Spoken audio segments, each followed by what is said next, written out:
back for Teens. I'm your guest host tonight, Tiana Magnon. I'm actually editor-in-chief of Open Mic Magazine, but tonight I am joined by my guest co-host, Shantira, and we are talking with teen empowerment. So if you guys could please introduce yourselves, I think we can start there. Hello, my name's Radija. What color? My name is Unicia Calloway. I'm Fremonte Strong. My name is Yusuf Amadi. My name is Jacarl Hill. I'm Michaela Purdue. I'm Janetta Cook. I'm Nassim Tuna. I'm Justice Freeman. I'm Marquise Miller. And I'm Monique Francois. Cool. So I guess first and foremost, can you tell me a little bit more about teen empowerment? I'm sure there's a ton of people tuning in who probably haven't heard of you guys. Teen Empowerment is an organization that hires anywhere from about 12 to 13 youth a year. And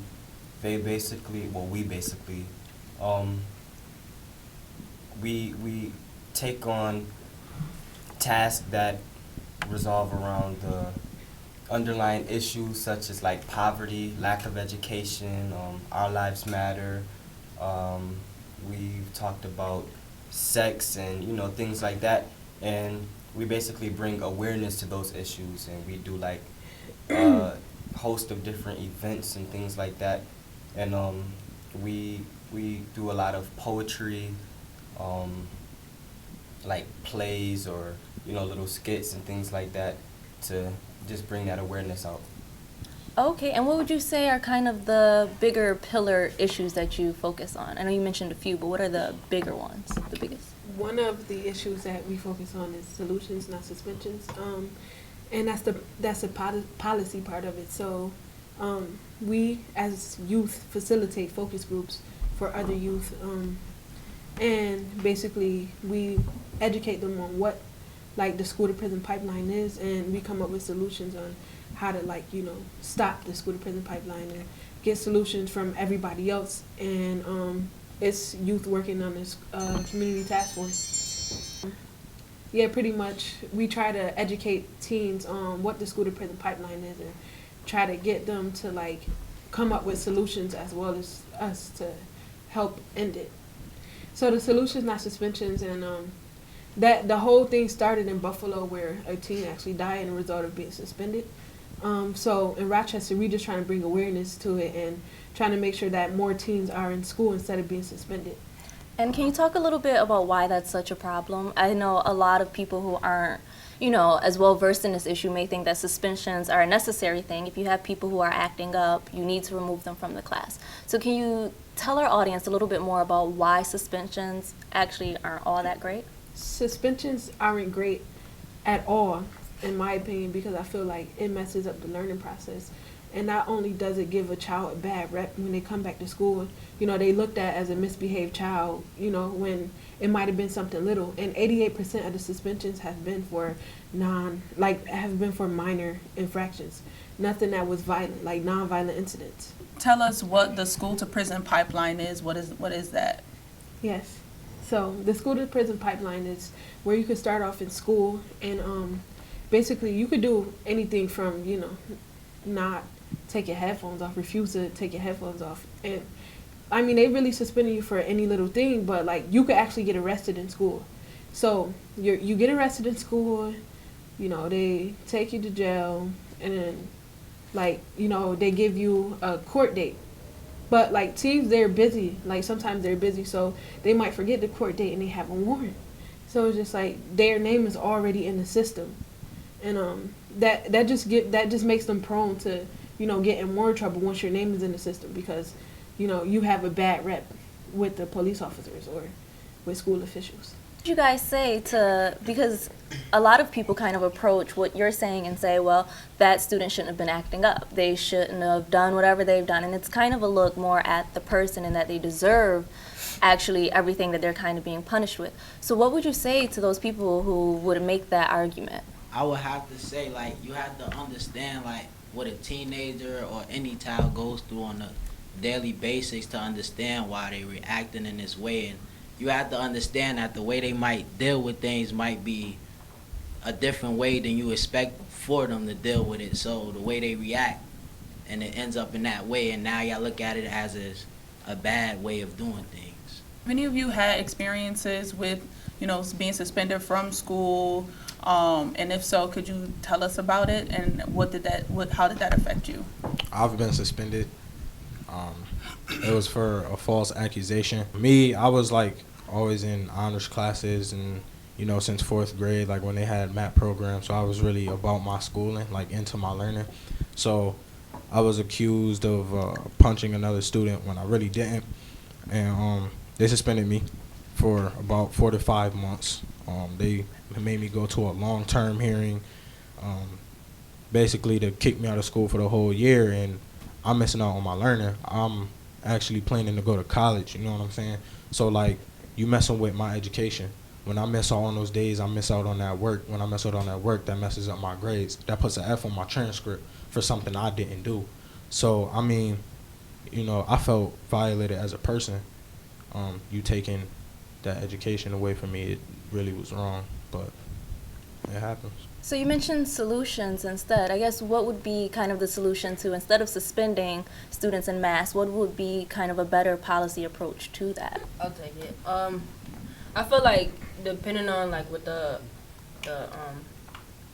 altercation will be, if it's like a fighting, I feel like schools should do peer mediations with both of the parties instead of going straight to suspension, whereas both the people that were involved in the altercation will sit down with a peer mediator and an adult and talk about what happened in the fight and why it went down like that, instead of going straight to suspension and not knowing what was the underlying issue of what actually happened. Some of you are involved in some groups that are actually looking at the Solutions Not Suspensions movement and what can be done. What are some of the things that you guys are tackling in those groups? I was going to say on the community task force, we worked on the code of conduct, which is primarily suspension. There was no other ways to deal with like things that children do in school. So the community task force worked on the matrix, and in the matrix they came up with like levels. So it's like it could be level 1, 2, and 3, and whatever the level of like something that a child did, it's a different disciplinary action. Like it could be counseling, it could be restorative justice, it could be peer mediations, things of that sort. But I really think that restorative justice is a great way to deal with problems, especially with two people, because you get the understanding of what you did and how it impacted somebody. And it was a study that showed that normally when it's like when somebody do something over and over again, they never see like, why, how like their actions impacted somebody. So once you really see like, wow, how it made somebody else feel, and the impact that it had on the person, you think about things differently. Can you explain what restorative justice is? Yes, restorative justice is where it could be, can I give an example? Oh, definitely. That's Okay. even better.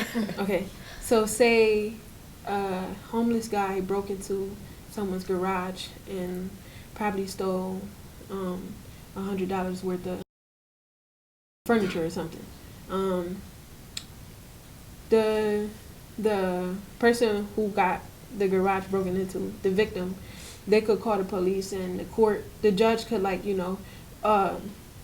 put the case over to restorative justice. And basically what they do is it's a process. So it's like they talk about, they let two people, they let the victim talk about how it impacted them and what it was to them, and then they let the person who stole from there tell their side of the story.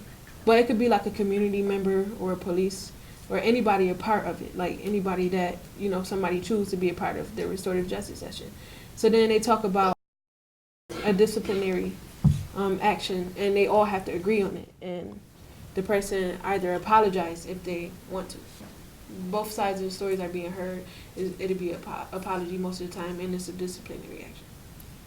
And also at my school, I go to Wilson. We have restorative practice where they train kids in the school. Like I'm part of the thing. We do restorative practice. It's like how to run a peace circle from the peers' perspective, and like maybe the teacher's too busy like to handle it, so they'll go to them and they'll run it just fine. And we also have a room called the STAR room. It's a stop, think, and reflect room. So if you feel like you're getting overheated or like you going to fight, you go to that room, calm down, talk about it. And it's ran by 2 members from the Gandhi Institute. So, yeah. Cool. And I know another issue that you guys, the topic you mentioned was Our Lives Matter. Can you let's just focus on that for a minute. I feel like it needs its own conversation. So can you guys tell me what the topic is and what you guys are really focusing on? Anybody can take it. Well, basically, from my perspective, like at TE, with the movement, we're basically trying to incorporate youth into it, because like it's been a lot of youth that's been dying from certain age, like from 16 to 24. They said the murder rates went up. With that, we're trying to like give teens a voice, and then like give them an option pretty much to not resort to violence, because it's so easy to get influenced with everything that's going around you when you live around it, and it can suck you in. So like TE is basically in the middle, like in the Southwest community, it's like in the middle of where everything tends to happen. So it's just like, instead of being out on the street, you can come in and like use your voice with like whatever talent you have, singing, poetry, rapping, whatever it may be, and like you don't have to be like a complete activist, you know what I'm saying? Just basically we making people get the idea that they worth more than what they're told, and like being oppressed and settling for lesser is not something that you have to do. Okay, and how have you guys spread that message? What are some of the things that you've done? At TE, we allow, we contribute to the Our Lives Matter movement by allowing teens to come in, and we have, we host events, and we have we have something every now and then where we help, like we use our personal experiences to help our peers, come in and, learn their worth and know that they have potential, and like we come in and we do these pieces, whether it be poems, raps, music, and we have them, we just put out our personal stuff just to let them know that, they're important, and they have the power to change things, and they can take control of their community and allow for that change to happen. What are some of the specific initiatives and events that you all have done to contribute to this Our Lives Matter movement? So far, we've done an open mic in which we surfaced it on kings and queens, our history, like where we originally came from.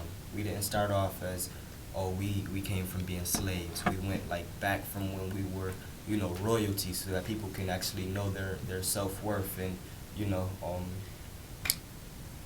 what's another one that we worked on? The dinner.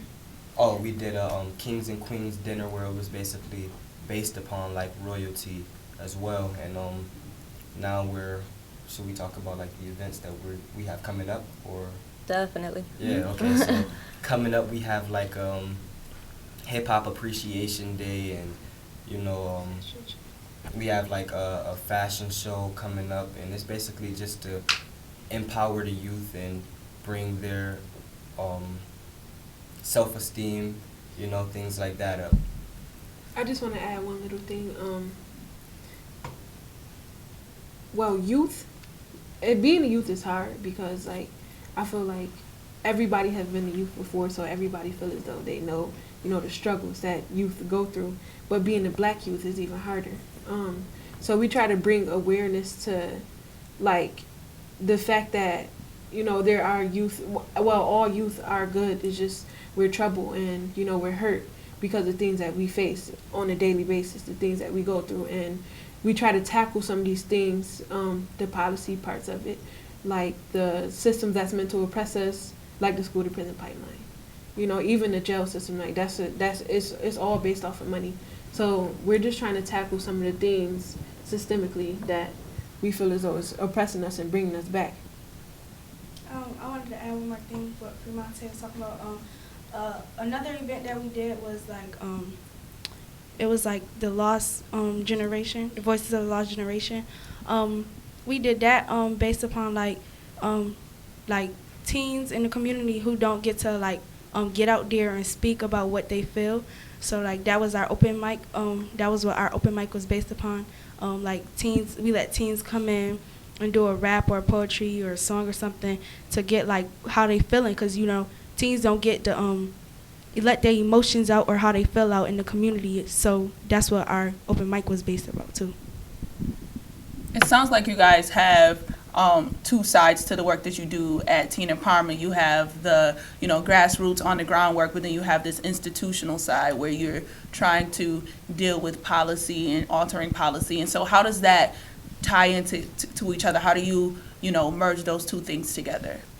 I like to say that people who are uneducated about what is oppressing them have a disadvantage against them.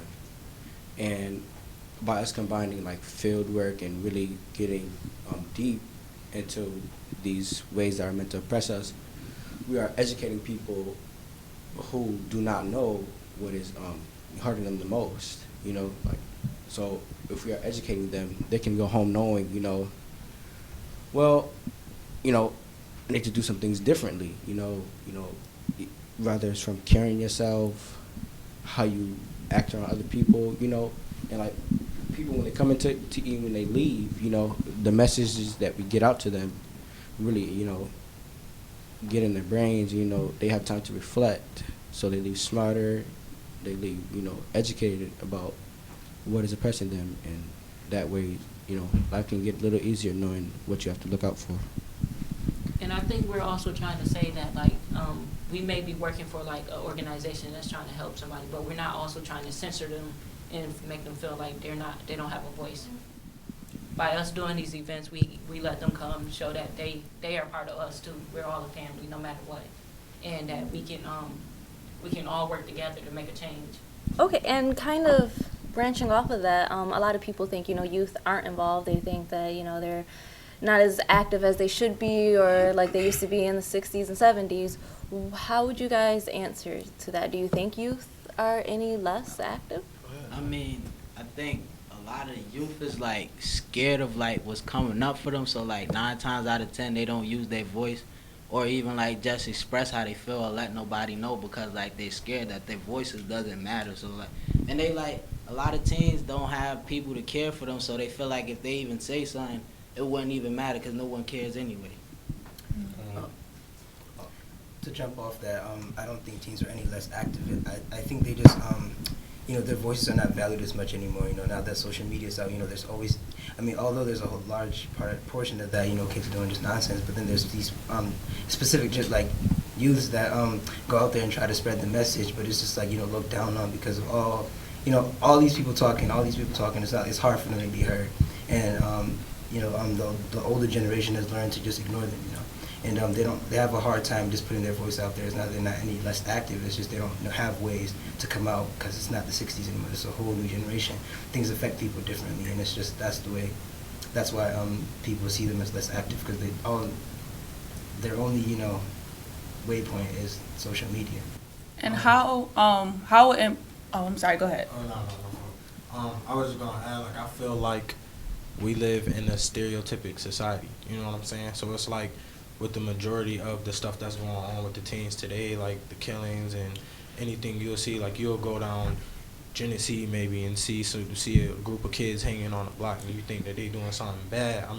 That's from the older point of view, you know what I'm saying? So they don't really pay attention to us because all they think is, oh, you doing this for the wrong reasons. This is not your intentions. I feel like teens are actually trying to speak out more, especially with like the music, the poetry, on top of all the talents that we got here.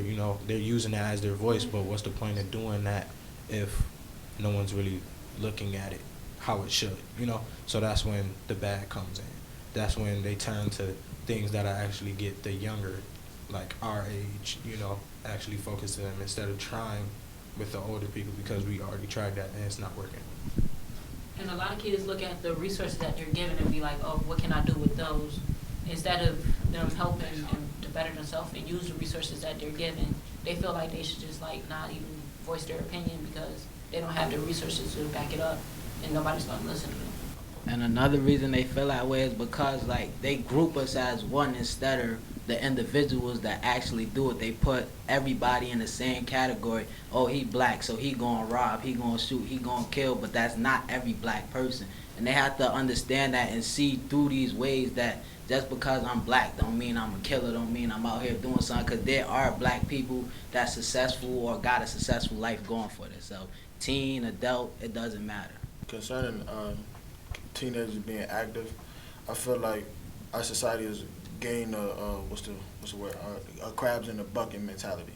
So it's just like us, if we go out and like we talk to our friends or something like that, we got to keep in mind first our reputation, and then like, cause if we talk to them and we say like, oh bro, you really doing that, you know what I'm saying? They'll play it down. So it's just like, okay, they bringing me down when I'm trying to bring all of us up, and like our boss Sean, he told me like personally, he was just like, when you come in here, you got to think about making a change, not just for yourself and the people that you like, but for the people that you also don't like, because it's as a whole.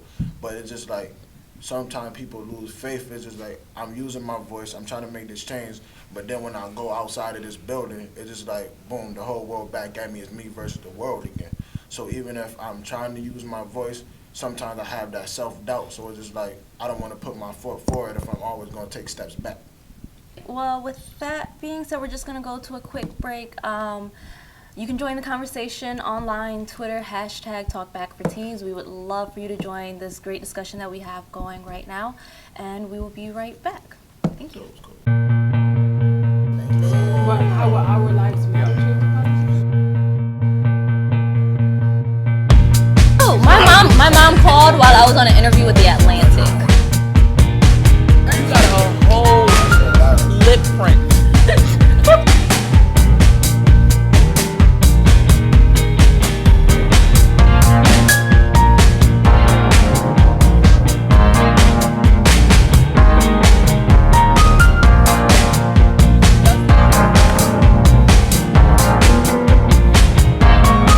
Lève-toi, c'est décidé, laisse-moi interrompre le je vais prendre ta douleur. Doucement, ça fait du bruit comme on réveille la pluie, je vais prendre ta douleur. Je vais prendre ta douleur, je vais prendre ta douleur.